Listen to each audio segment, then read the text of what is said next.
I spent 3 weeks planning the perfect party for my cousin, only to discover I wasn't invited to it. But that was just the beginning of how I made them pay for what they did to me. The wine glasses clinked together as Aunt Carol raised hers in a toast, her perfectly manicured nails catching the soft glow of the chandelier in our family dining room.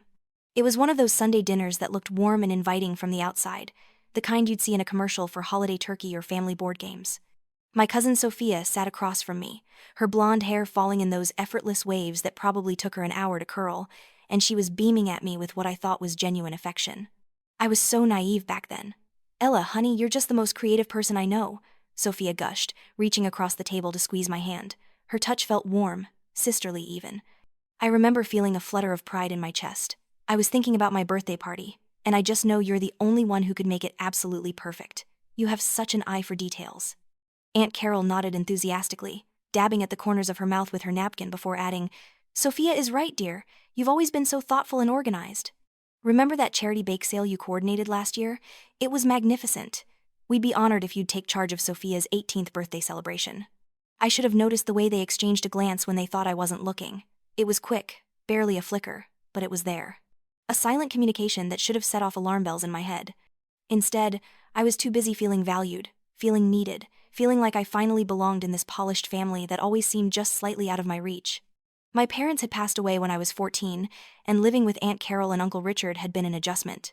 Sophia was the golden child, the one who got the newer car, the bigger bedroom, the unlimited credit card. I was the charity case, the orphaned cousin they took in out of obligation. Or at least, that's how it felt most days. But in that moment, with them both smiling at me, asking for my help, I felt like maybe I'd been wrong. Maybe I did matter to them. "Of course I'll do it," I said, my voice embarrassingly eager. "I already have so many ideas." "What kind of theme were you thinking, Sophia?" Sophia's eyes lit up like she'd just won the lottery.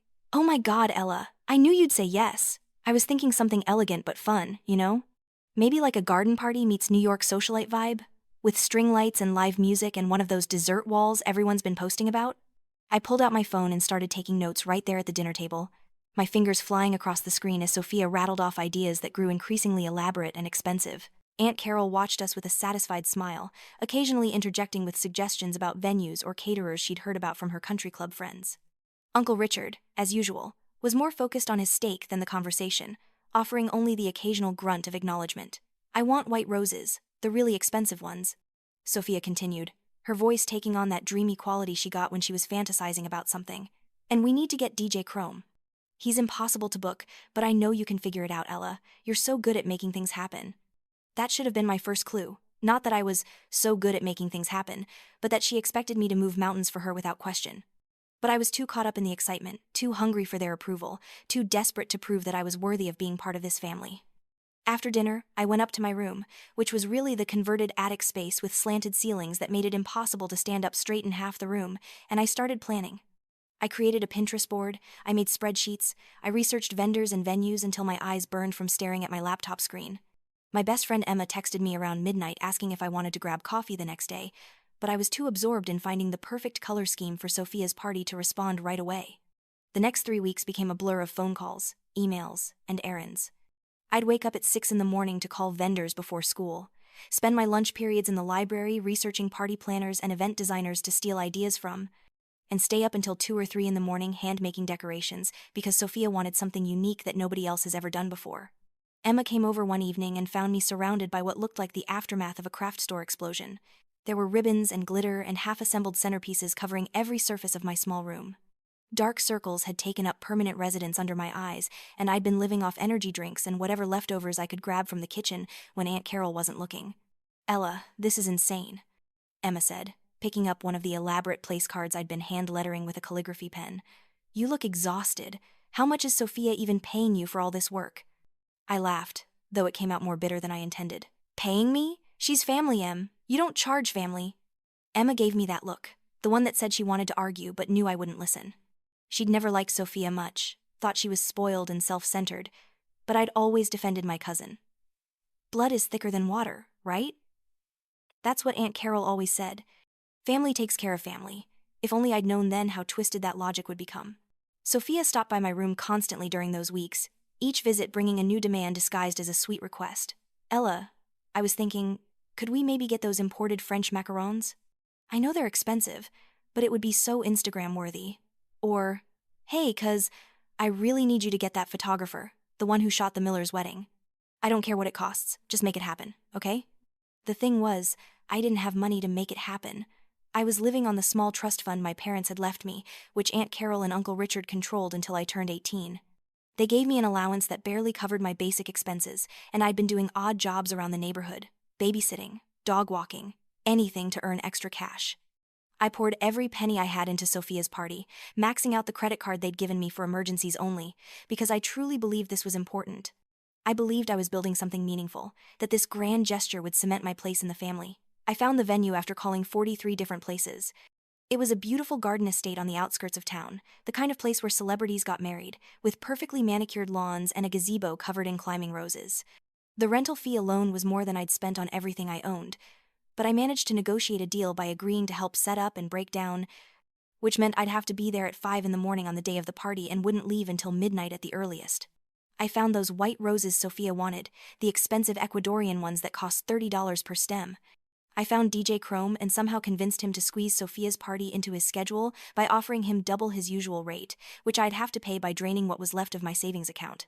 I designed custom invitations, ordered a 3-tier cake from the best bakery in the state, arranged for a professional photographer and videographer, and even hired actors to dress in elegant period costumes and mingle with the guests to create that sophisticated ambiance Sophia had insisted on. Emma watched me work myself into the ground with increasing concern. "You're going to make yourself sick," she warned one night when she found me asleep at my desk, my face pressed against a seating chart I'd been finalizing. And for what? A party that Sophia probably won't even appreciate? "You don't understand," I mumbled, barely awake. "This is important. This is how I show them I'm grateful for everything they've done for me." "What have they done for you, Ella? Given you the worst room in the house? Made you feel like you're constantly in debt to them? Since when does family make you feel like you have to earn your place?" I didn't want to hear it. I couldn't hear it. Because if Emma was right, if I admitted that maybe my relationship with Aunt Carol and Sophia wasn't as loving as I wanted to believe, then what did that make me? It would mean I'd been a fool, that I'd been wasting my time and energy on people who didn't actually care about me. It would mean I was truly alone in the world. So I brushed off her concerns and kept working. 2 days before the party, Sophia came to my room with her final demands. She stood in my doorway, looking immaculate in a designer sundress that probably cost more than my entire wardrobe, and rattled off a list of last-minute changes. The color scheme needed to be adjusted. The seating arrangement had to be completely redone because Madison and Tyler had broken up, and they couldn't possibly sit at the same table. Oh, and could I make sure there were special vegan, gluten-free, and keto options available because some of her friends had dietary restrictions she'd forgotten to mention? "Sure, Sophia," I said, my voice hollow with exhaustion. "I'll take care of it." She gave me a radiant smile, the kind that lit up her whole face and made people want to do things for her. "You're the best, Ella. Seriously, I don't know what I'd do without you. This party is going to be legendary, and it's all because of you." Those words kept me going through the final 48 hours of preparation. I worked through the night, making calls, sending emails, adjusting details.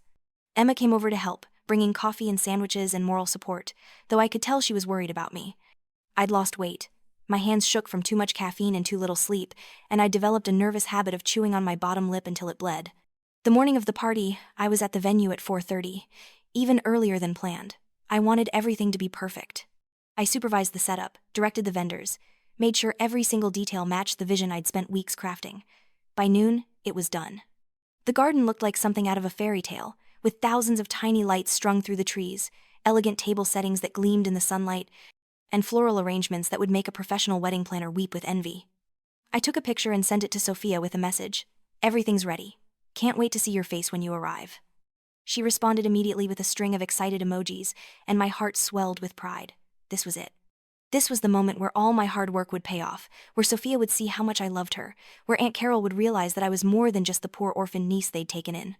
I went home to shower and change, planning to return to the venue early to make sure everything stayed perfect.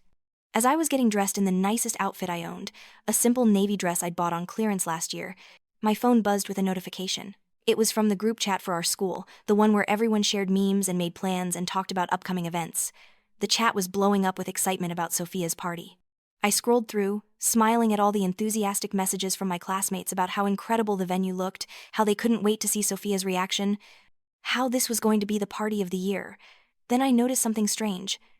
People were posting pictures of their invitations, these gorgeous custom-designed cards I'd spent hours creating, printed on thick cream cardstock with gold foil lettering.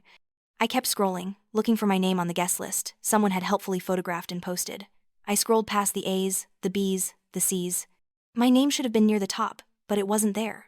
I went through the entire list twice, my heart starting to pound in my chest, my hands getting clammy. My name wasn't on the guest list. There had to be a mistake. I texted Emma. "Did you get your invitation to Sophia's party?" She responded almost immediately. "Yeah, it came last week. Wait, did you get yours?" My hands were shaking so badly I could barely type. "No." 3 dots appeared, then disappeared, then appeared again. Finally, "Ella, there has to be a mistake. You organized the whole thing. Let me call you." My phone rang, but I couldn't answer it. I felt like I couldn't breathe, like someone had wrapped their hands around my throat and was slowly squeezing. This couldn't be happening. There had to be an explanation. Maybe my invitation had gotten lost in the mail. Maybe it was sitting on the front hall table and I'd just missed it. Maybe Sophia had assumed I knew I was invited and hadn't bothered to send me one. I called Sophia. The phone rang and rang before going to voicemail. I called again. Voicemail. I texted her, "Hey, just checking about the party. What time should I be there?" No response. A cold, sick feeling settled in my stomach. I looked at myself in the mirror, at my hopeful expression, at the navy dress I'd chosen so carefully, and I felt like the biggest fool in the world. But I needed to know for sure. I needed to hear it from her directly. I grabbed my car keys and drove to the venue, my entire body numb with shock and disbelief. When I arrived, I found Sophia standing near the entrance with Aunt Carol, both of them reviewing what looked like the final guest list. They were laughing about something, looking relaxed and happy, and seeing them like that, so casual and carefree, made my stomach turn. I parked and walked toward them, my legs feeling like they belonged to someone else. They didn't notice me at first, too engrossed in their conversation. I caught snippets as I approached. "Can't believe she actually did all this," Sophia was saying with a laugh. I barely had to lift a finger. "Well, she's always been eager to please." Aunt Carol replied, her voice carrying that condescending tone she used when she talked about people she considered beneath her. "It's almost too easy, really." I stopped walking. They still hadn't seen me. I stood there, frozen, as the full weight of what I'd just heard crashed down on me. They'd used me. They deliberately used me, knowing I'd do whatever they asked, knowing I was desperate for their approval. I must have made some sound, because they both turned to look at me. For a split second, I saw something flicker across their faces. Surprise, maybe. Or guilt. But it was gone so quickly I might have imagined it. "Ella!" Aunt Carol said, her voice artificially bright. "What are you doing here, sweetie? I thought you'd be at home resting after all that hard work." My throat felt tight, like I was trying to swallow broken glass. "I came to check on everything, and to ask." I couldn't finish the sentence. My eyes were burning with unshed tears. Sophia stepped forward, and the look on her face was one I'd never seen before. It was cold, almost cruel, stripped of all the warmth and affection I'd thought we shared. "To ask what, Ella? Why didn't I get an invitation?" The words came out small and broken, nothing like the confrontation I'd imagined in the car. Sophia exchanged a glance with her mother, and I saw it again, that silent communication that excluded me completely. Then she turned back to me and shrugged, actually shrugged, like we were discussing something as trivial as the weather. "Oh, that. Yeah, I meant to tell you. This is a private event, Ella. For my real friends, you know? People I'm actually close to." She paused, and her next words hit me like a physical blow. "You're just kind of awkward at social events. I didn't want you making things weird." I felt like I'd been punched in the chest. The air left my lungs in a rush, and I had to grip the nearby fence to keep myself upright. "I organized this entire party," I whispered. "I spent weeks. I spent all my money. I did everything you asked." "And it looks great," Sophia said, her tone infuriatingly casual. "You did a good job. But that doesn't mean you're invited. I mean, you're helpful, but you're not exactly party material, you know?" Aunt Carol put a hand on Sophia's shoulder, a gesture of solidarity that made me feel even more sick. "Ella, honey, I think you're overreacting. This is just a teenage party. It's not that serious. You should go home and get some rest. You look exhausted." "Not that serious?" I repeated, my voice getting stronger as anger started to burn through the shock. "I spent every penny I had on this party. I worked myself to exhaustion. I did everything you asked, and more, and you're telling me it's not that serious?" "Well, no one forced you to do any of that," Sophia said, crossing her arms defensively. "You volunteered. You wanted to help. Don't try to make us feel guilty because you got too invested." Something inside me snapped. It wasn't a loud break, but a quiet one, like the sound of a thread finally giving way under too much pressure. I looked at Sophia, really looked at her, and saw her clearly for the first time. I saw the selfishness, the entitlement, the complete lack of empathy. I saw someone who had used me without a second thought, who had taken advantage of my desperate need for family, for belonging, for love. And I saw Aunt Carol standing beside her, complicit in every moment of it, teaching her daughter that people like me were disposable, that we existed to serve them and should be grateful for the opportunity. "You're right," I said quietly. "No one forced me, but you lied to me. You both did. You made me think I mattered to you, that I was part of this family, when really you just saw me as free labor." "Don't be so dramatic," Aunt Carol said, her voice sharp now. "You're still part of this family, Ella. You're just taking this all too personally. Go home. We'll talk about this later when you've calmed down." But I wasn't going home. Not yet. Because in that moment, standing there looking at these two people who I'd loved and trusted and sacrificed for, I realized something important. I didn't have to accept this. I didn't have to swallow my pain and pretend everything was fine. I didn't have to be grateful for the scraps of affection they threw my way when it was convenient for them. Sophia pulled out her phone and, right in front of me, started scrolling through it like I wasn't even there. That casual dismissal was somehow worse than anything she'd said. To her, I was already gone, already forgotten, just a tool that had served its purpose. Then, with a smirk that would haunt me for weeks, she reached over and grabbed my phone from my hand. I was too shocked to stop her. She opened my photo gallery and started deleting. Every picture of the party planning, every screenshot of our text conversations where she'd made demands and I'd agreed. Every bit of evidence that I'd been the one behind this event vanished with quick swipes of her finger. "What are you doing?" I finally managed to say, reaching for my phone. She tossed it back to me carelessly. "Just cleaning up. You won't be needing those anymore. And honestly, Ella, it's kind of pathetic that you even kept all that. Were you planning to, make a scrapbook or something?" The humiliation was complete. I stood there holding my phone, feeling the weight of my stupidity, my naivety, my desperate need to belong. And in that moment, something changed inside me. The hurt began to harden into something else, something colder and sharper. Anger. Pure, crystalline anger that burned away the tears and the shock and left only clarity. I had spent 3 weeks building a dream for someone who thought I was pathetic. I had emptied my savings account for someone who couldn't even be bothered to invite me to the event I'd created. I had sacrificed my sleep, my health, my dignity for people who looked at me with contempt. And they were going to get away with it. They were going to have their perfect party, take credit for all my work, and I would be the sad, pathetic cousin who got too attached and made things awkward. Unless I did something about it. I turned and walked away without another word. I heard Sophia call after me, something mocking about not making a scene, but I didn't turn around. I got in my car and drove, not really seeing the road, my mind already racing with possibilities. I ended up at Emma's house. She took one look at my face and pulled me inside, guiding me to her room and sitting me down on her bed.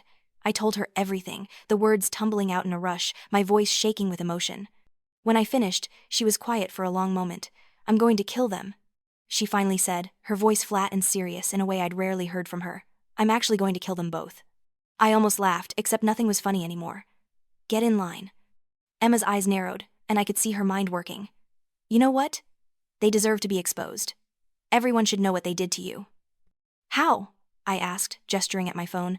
Sophia deleted all the evidence, and even if I tried to tell people, who would believe me?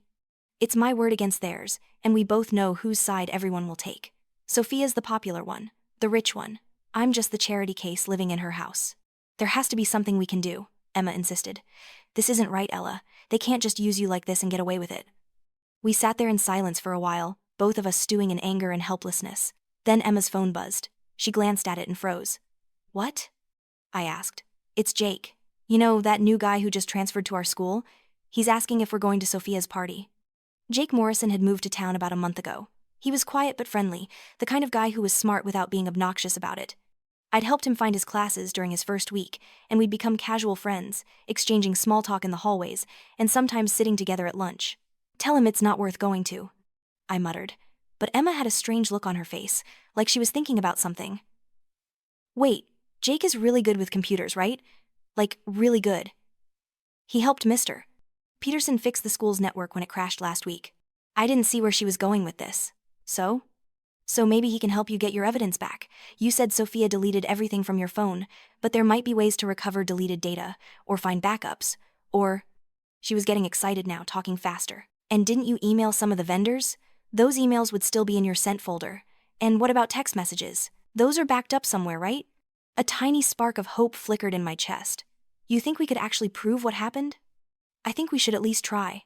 And Jake's the kind of guy who would help, especially if he knew what Sophia did to you. Emma was already texting him. I'm telling him to come over. 20 minutes later, Jake was sitting in Emma's room with us, his laptop open, his expression growing darker as I recounted what had happened. When I finished, he was quiet for a long moment, his jaw clenched tight. That's messed up, he finally said. That's really, really messed up.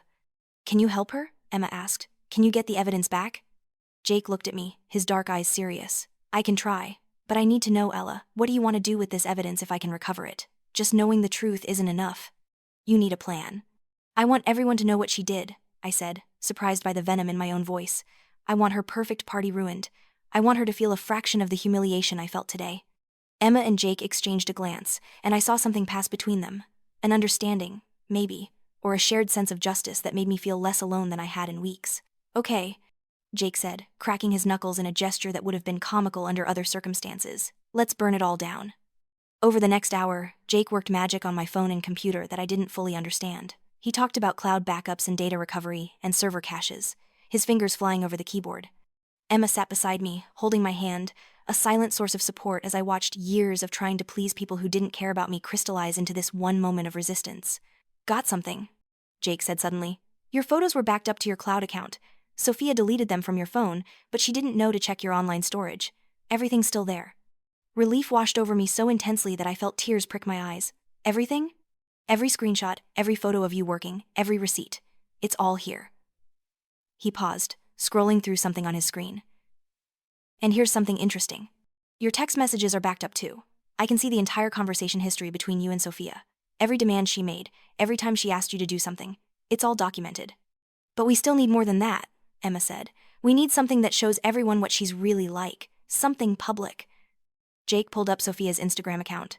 She'd been posting about the party for weeks, building up excitement, and in her most recent posts, she was talking about how she'd poured her heart and soul into planning every detail of this event. The comments were full of people praising her creativity and dedication. She's taking credit for everything you did, Jake said, his voice hard. All these posts, acting like she did the work. This is good. This shows her lying. An idea was forming in my mind, something cold and calculated that felt foreign but also deeply satisfying. We need to make a video, I said slowly. Something that shows the truth. Side by side, the texts and demands from Sophia, the evidence of me doing the work, and her posts taking credit for it all. Emma nodded enthusiastically. Like an exposé. We could put it to music, make it really compelling. And where would we show this video? Jake asked, though I could tell from his tone that he already had ideas. I thought about it. Just posting it online wouldn't be enough. Sophia could ignore it, claim it was fake, manipulate the narrative. No, it needed to be shown somewhere public, somewhere she couldn't escape it, somewhere that would maximize her humiliation the way she'd maximized mine. The school assembly, I said. There's that big fundraiser assembly on Monday, right? The one where they're announcing the scholarship winners and showing student projects? Jake grinned, and it wasn't a nice expression. You want to hijack the assembly? Can you do it? The AV system at school is ancient, he said. I've already had to help them troubleshoot it twice. Getting access wouldn't be hard. He paused, studying my face. But are you sure about this? Once we do this, there's no taking it back. People are going to see a side of you they've never seen before. I thought about that. Sweet, accommodating Ella who never made waves, who always did what was asked of her, who swallowed her hurt and her anger and her pain to keep everyone else comfortable. Was I ready to let her go? Yes. Yes, I was. I'm sure, I said firmly. They humiliated me. They used me. They threw me away like I was nothing. It's time they faced consequences for that. We spent the rest of the evening working on the video. Jake handled the technical aspects while Emma and I went through all the evidence, selecting the most damning pieces. Text messages where Sophia demanded I spend more money, find more elaborate decorations, work harder to make her vision a reality. Photos of me exhausted at 3 a.m, surrounded by party supplies. Receipts showing thousands of dollars spent on an event I wasn't even invited to. And contrasted against all of this, Sophia's Instagram posts and tweets, painting herself as this creative genius who'd single-handedly planned the event of the year. The video was devastating. Jake set it to a slow, almost mournful piece of music that made the whole thing feel like a documentary about injustice. It opened with Sophia's most recent Instagram post, the one where she was posing in front of the venue I'd found, captioned, "So proud of what I've created." Then it cut to the text messages, the demands, the evidence. The whole thing was only 3 minutes long, but those 3 minutes told a complete story of manipulation and betrayal. When we finished, we watched it through one more time. Emma was crying softly beside me. Jake had his jaw clenched so tight I worried he'd crack a tooth. "This is going to destroy her," Emma whispered. "Good," I said, and I meant it. The party happened that Saturday night. I stayed home, curled up on my bed, refreshing Sophia's Instagram every few minutes, even though I knew it would only make me feel worse. The photos started appearing around 8 o'clock. Sophia in her designer dress, Sophia with her friends, Sophia laughing and dancing under the string lights I'd hung. The venue looked perfect, exactly as I'd envisioned it. People were having an amazing time. And there, in every caption, every comment, every post, Sophia was taking credit for all of it. "Best party ever." Someone had commented. "Sophia, you're so talented." "Sophia outdid herself with this one," another post read. "The girl knows how to throw a bash." I wanted to scream. I wanted to burst into that party and tell everyone the truth. But I didn't have to. Because Monday was coming, and Monday would be the day Sophia learned that actions have consequences. Sunday passed in a blur. I stayed in my room, claiming I was sick, which wasn't entirely a lie. I felt sick, heartsick, and angry and hurt in ways I didn't have words for. Aunt Carol knocked on my door once to ask if I needed anything, her voice dripping with false concern. I told her I was fine and waited until her footsteps retreated down the hallway. That night, I got a text from Emma. "Jake confirmed everything's ready. Tomorrow at 10 a.m. during the assembly. Are you ready?" I typed back, "I've never been more ready for anything in my life." I barely slept that night. I kept running through scenarios in my head, imagining Sophia's face when the video started playing, imagining the reactions of our classmates, imagining the fallout. Part of me felt guilty, like maybe I was going too far, like maybe I should be the bigger person and just let it go. But then I remembered standing in that garden, being told I wasn't good enough to attend a party I'd created. I remembered Sophia casually deleting my photos like she was erasing me from the event. I remembered Aunt Carol's condescending smile as she told me I was overreacting. No, I wasn't going too far. If anything, I wasn't going far enough. Monday morning arrived gray and cold, fitting weather for what I was about to do. I got dressed carefully, choosing an outfit that made me look confident and put together. I wanted to look like someone who knew exactly what she was doing, someone who was in control. Emma was waiting for me at my locker, her face pale but determined. "Jake's already in the AV room," she whispered. "He said everything's set up. The video is cued and ready to go." "Where's Sophia?" I asked. "Front row, of course. She's one of the scholarship finalists being announced today. She's been bragging about it all morning." Perfect. The whole school would be watching as Sophia's carefully constructed image came crashing down. We filed into the auditorium with everyone else. I found a seat near the back, wanting to be able to see everyone's reactions. Sophia was indeed in the front row, sitting with her group of friends, looking radiant in a designer outfit that probably cost more than I spent on clothes in a year. Aunt Carol was there too, sitting in the parents section, beaming with pride at her daughter. Principal Davies took the stage and started with the usual announcements. There would be a presentation on college preparation. There would be updates on the spring fundraiser. And then, after that, they would be showing a special student-created video about school spirit before announcing the scholarship recipients. Except that wasn't the video that was going to play. I caught Emma's eye across the auditorium. She gave me a subtle nod. My heart was pounding so hard I could hear it in my ears. My hands were shaking. This was it. The moment where everything changed. Principal Davies finished her announcements and gestured to the AV booth. "And now, we have a special student presentation. Please direct your attention to the screen." The lights dimmed. The screen flickered to life. And there, in high definition for the entire school to see, was Sophia's Instagram post, the one where she took credit for the party. For a few seconds, people seemed confused. This didn't look like a presentation about school spirit. Then the post faded, and the text messages appeared. Sophia's voice, demanding and entitled, asking me to do more, spend more, work harder. My responses, always agreeable, always accommodating. I watched Sophia's face in the dim light. She'd gone completely still, her expression frozen in horror. Beside her, her friends were whispering, pointing at the screen. Around the auditorium, people were leaning forward in their seats, completely transfixed. The video continued, methodically laying out the evidence. Photos of me working late into the night, receipts with my name on them, more text messages showing Sophia's increasingly demanding requests. Then came the screenshots of her social media posts, each one claiming credit for ideas that had been mine, work that had been mine, money that had been mine. The auditorium had gone completely silent except for the music playing over the video. No one was whispering anymore. Everyone was watching, absorbing the narrative unfolding on screen. This wasn't just gossip or drama. This was documented proof of something cruel and calculated. The final section of the video was the most damning. It showed the group chat from the day of the party, with everyone excited about their invitations. Then it showed my frantic text to Sophia, asking where my invitation was. And finally, in stark white text against a black background, a simple statement. I spent 3 weeks and thousands of dollars planning a party I wasn't invited to. This is what betrayal looks like. The video ended. The screen went black. For a moment, there was absolute silence in the auditorium, the kind of silence that feels heavy and oppressive. Then someone started talking, and suddenly everyone was talking, the whispers building into a roar of shocked voices. The lights came back on, and Principal Davies stood at the podium looking completely bewildered, trying to understand what had just happened. But I wasn't looking at her. I was looking at Sophia, who had turned in her seat to scan the auditorium, her eyes wild and desperate. When her gaze found me, sitting calmly in the back row, her face went from pale to flushed with anger.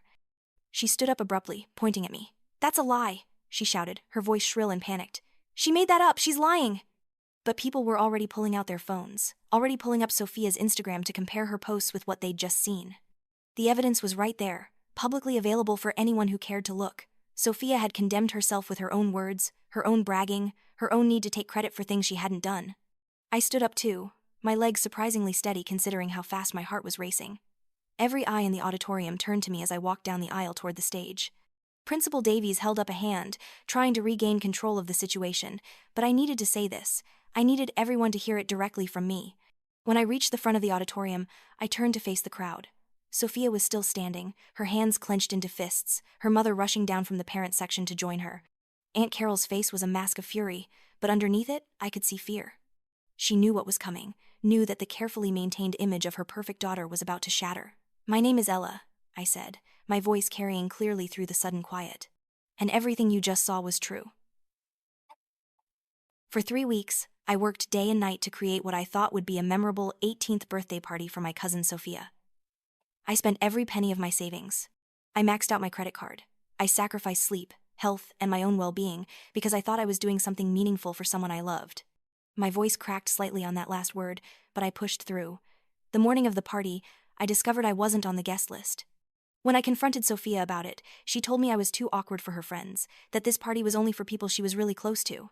She deleted all the photos and evidence from my phone, thinking that would erase what she'd done. Sophia tried to interrupt. "You're making this sound worse than it was. You're being dramatic." "Am I?" I asked, turning to look at her directly.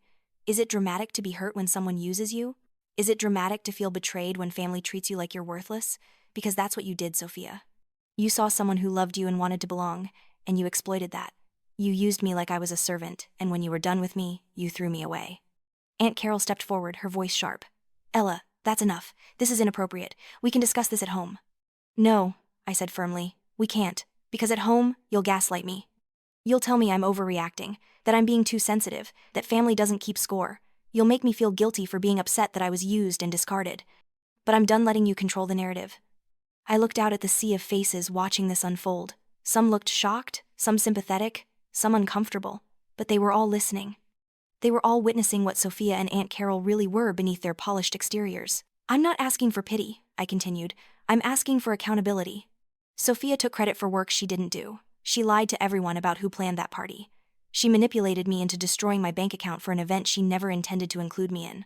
And that's not okay. It's never okay to treat people like they're disposable. Someone in the crowd started clapping. Then someone else joined in. Within seconds, a significant portion of the auditorium was applauding, and the sound was deafening. I saw tears streaming down Emma's face as she clapped, saw Jake grinning from the AV booth, saw dozens of my classmates looking at me with newfound respect. But I also saw Sophia's friends exchanging uncomfortable glances, saw some of them physically moving away from her. I saw parents whispering to each other, casting judgmental looks at Aunt Carol. I saw the complete destruction of Sophia's social standing happening in real time. Sophia was crying now, ugly sobs that shook her whole body. "You ruined everything," she screamed at me. "You're jealous and pathetic, and you ruined my life." "No," I said quietly, though my voice still carried through the microphone system. "You ruined your own life by being a terrible person. I just made sure everyone else knew about it." Principal Davies finally managed to restore some order, ushering Sophia, Aunt Carol, and me into her office while teachers calmed the student body. As we walked through the hallways, I could feel people staring, could hear whispers following us. This was going to be the talk of the school for weeks, maybe months. In the principal's office, Aunt Carol immediately went on the offensive. "That video was defamatory," she hissed. "We could sue you for this." "With what evidence?" I asked calmly. "Everything in that video was true. You can't sue someone for telling the truth." You humiliated my daughter in front of the entire school. She humiliated me first. She just did it privately, which I guess she thought made it okay. Principal Davies held up her hands. Everyone needs to calm down. Ella, while I understand you were hurt by what happened, ambushing the school assembly was not appropriate. However, she continued before Aunt Carol could look too triumphant, the content of your video raises serious concerns about bullying and emotional manipulation. Bullying? Aunt Carol sputtered. My daughter is the victim here. Your daughter used another student for free labor, and then excluded her from an event she'd created.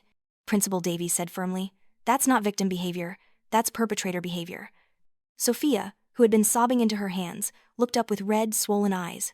I didn't mean it like that, she whispered. I thought Ella would understand. Understand what? I asked. That I'm not good enough to be seen with you? That I'm useful for working but not for socializing? What exactly was I supposed to understand, Sophia? She had no answer for that. She just looked down at her lap, tears still streaming down her face, and I felt nothing. No satisfaction, no pity, nothing. She'd burned through any empathy I might have had for her. The meeting ended with Principal Davies saying she would need to investigate further before deciding on any disciplinary action. As we left her office, I heard Aunt Carol muttering to Sophia about damage control and getting ahead of the narrative. Even now, even caught in an undeniable lie, they were more concerned about their image than about what they'd done to me. The rest of the school day was surreal. People I'd never spoken to before came up to me to offer support. Friends of Sophia who had previously ignored me went out of their way to apologize for not seeing what was happening. Teachers who had witnessed the assembly gave me sympathetic looks in the hallways. I'd become a minor celebrity, and it was both exhilarating and exhausting. Emma and Jake found me at lunch, both of them looking worried despite everything. How are you holding up? Emma asked. Honestly, I'm not sure, I admitted. Part of me feels vindicated, but another part feels like I just dropped a nuclear bomb on my own life. You did what you had to do, Jake said firmly. They were never going to face consequences otherwise. People like that, they just keep getting away with things until someone forces them to stop. He was right. I knew he was right, but it didn't make the situation less complicated. I still lived in Aunt Carol's house. I still had months until I turned 18 and could access my trust fund fully. What happened now? I got my answer when I returned home that afternoon. My belongings were packed in boxes in the front hallway. Aunt Carol stood there with her arms crossed, her face cold and hard. You've made your choice, she said. Now you can live with the consequences. I want you out of my house. I'd been expecting this, honestly, but it still hurt to see it happen. Where exactly am I supposed to go? That's not my problem anymore. You should have thought about that before you decided to wage war on my daughter. War? I repeated incredulously. I told the truth. That's not war, that's accountability. Get out of my house, Ella. I looked at the boxes, at the life I'd built in this place that had never really felt like home, and I felt a strange sense of freedom. Yes, I was being kicked out. Yes, I was going to have to figure out where to sleep tonight. But I was also free of these people, free of their manipulation and their conditional love and their constant reminders that I should be grateful they'd taken me in. I pulled out my phone and called Emma. She answered on the first ring. My mom already talked to your aunt, she said before I could explain. We're coming to get you. Pack everything you need. You're staying with us. Tears of gratitude pricked my eyes. Emma, I can't ask you to do that. You're not asking. We're offering. My parents are furious about what Sophia did to you. They said you can stay with us as long as you need to. 20 minutes later, Emma and her parents arrived with their SUV. Mr. and Mrs. Chen helped me load my boxes, offering me warm smiles and reassurance. Aunt Carol watched from the doorway, her expression stony, but I noticed she wouldn't meet my eyes. Somewhere, deep inside, beneath all that anger and defensiveness, I hoped she felt at least a little bit ashamed. As we drove away, I watched the house disappear in the side mirror, and I didn't feel sad. I felt lighter, like I'd shed a heavy coat I'd been wearing for too long. The next few days were a whirlwind. The video had spread beyond our school, shared on social media platforms until it seemed like half the town had seen it. Sophia's Instagram was flooded with comments calling her out, and she eventually deleted her account entirely. Aunt Carol's social standing took a massive hit as well. Her country club friends started canceling lunch dates, and I heard through the grapevine that several of her business contacts had quietly distanced themselves. Then, on Thursday afternoon, I received a certified letter. Inside was a check for $10,000 and a typed note from Uncle Richard, who had been conspicuously absent from all the drama. The note read, I'm sorry for what my wife and daughter did to you. This doesn't make it right, but I hope it helps. You deserved better from this family. I stared at the check for a long time. Part of me wanted to tear it up, to throw it back in their faces and tell them I didn't want their guilt money. But the practical part of me, the part that had learned to be strategic and calculating over the past week, knew that this money represented freedom. With this, I could get my own apartment when I turned 18 in a few months. I could pay the Chens back for their kindness. I could start fresh. I deposited the check. That weekend, I heard through Emma that Sophia was transferring schools. Apparently, the social fallout had been too much for her to handle. Students had ostracized her completely, and even some of her closest friends had abandoned her once they realized that aligning with her made them look bad by association. She was leaving for a private school in another district, somewhere she could start over without the weight of her reputation dragging her down. I should have felt triumphant, but instead I just felt tired. Tired of anger, tired of resentment, tired of carrying around the weight of what they'd done to me. Revenge had been satisfying in the moment, but it didn't heal the wound. It didn't give me back the 3 weeks I'd lost, or the money I'd spent, or the trust I'd placed in people who didn't deserve it. What did help was the therapy I started the following week. Mrs. Chen had helped me find a counselor who specialized in family trauma, and talking through everything with a neutral professional was like lancing an infected wound. It hurt, but it also started the healing process. I learned that my need to please people, to earn love through service, came from losing my parents so young and feeling like I had to prove I was worthy of being taken in. I learned that healthy relationships don't require you to destroy yourself to maintain them. I learned that boundaries aren't selfish, they're necessary. Most importantly, I learned that I was allowed to be angry. I was allowed to feel betrayed. I was allowed to demand better treatment. Those feelings didn't make me dramatic or oversensitive or ungrateful. They made me human. As the weeks passed, life began to settle into a new normal. I thrived living with the Chens, who treated me like part of the family without any of the conditional strings Aunt Carol had attached. My grades improved, now that I wasn't exhausted all the time. I started drawing again, a hobby I'd abandoned because Sophia had once told me my art was kind of childish. Jake became a close friend, and eventually something more than that. He understood what it was like to feel like an outsider, to have to fight for respect and recognition. We spent hours talking about our experiences, our hopes for the future, our determination to never let anyone make us feel small again. Emma remained my best friend, my sister, in all but blood. She'd stood by me when it would have been easier to stay neutral, and I would never forget that loyalty.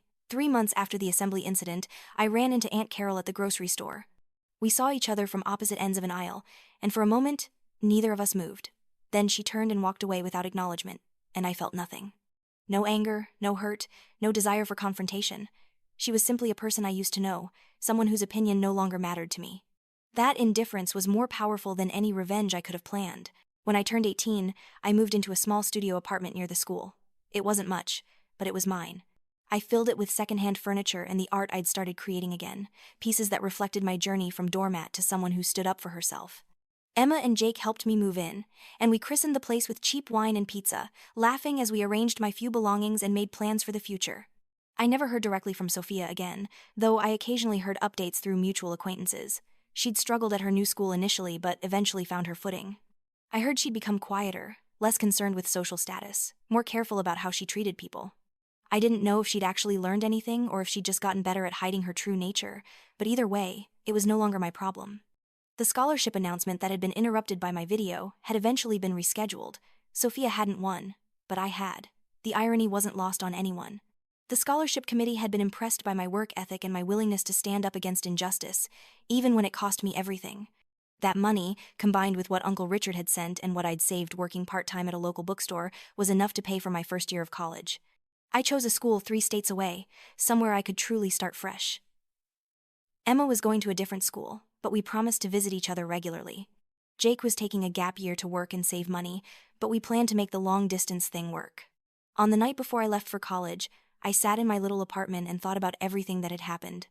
A year ago, I'd been a girl desperate for acceptance, willing to sacrifice everything for people who saw me as nothing more than a convenient tool. I'd been so afraid of being alone that I'd let myself be used and discarded. Now, I was a woman who knew her worth. A woman who had learned that being alone was better than being with people who diminished you. A woman who had discovered that standing up for yourself, even when it's terrifying, is the most important thing you can do. The girl who had planned Sophia's party wouldn't have survived what came after. She would have crumbled under the weight of conflict, apologized for things that weren't her fault, tried to make peace at any cost. But I wasn't that girl anymore. I'd been forged in fire, and I'd come out stronger. As I packed the last of my belongings, I found the notebook where I'd written all my ideas for Sophia's party. Those pages filled with color schemes and vendor contacts and excited scribbles about making something perfect for someone I loved. I almost threw it away, but then I decided to keep it. Not as a reminder of my pain, but as evidence of how far I'd come. That notebook represented the last time I'd made myself small to fit someone else's expectations. Every page was a testament to my growth, to the moment I decided that I mattered more than their approval. I turned 18 in September, standing in my dorm room 3 states away from everything I'd known, surrounded by boxes and possibilities. Emma video called to sing happy birthday, and Jake sent flowers with a card that read, "To the girl who burned it all down and built something better from the ashes." There was no party, no elaborate celebration, just me and my roommate sharing a pint of ice cream and talking about our classes. And it was perfect. It was perfect because it was real, because the people there genuinely cared about me, because I didn't have to perform or prove myself worthy of basic kindness. I never saw Sophia or Aunt Carol again. I didn't block them on social media or actively avoid them. I simply moved forward, built a life they weren't part of, and refused to look back. Sometimes the best revenge isn't dramatic or public.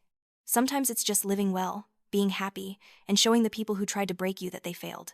Years later, when I was in graduate school studying psychology with a focus on family dynamics and emotional abuse, someone asked me if I regretted exposing Sophia the way I did.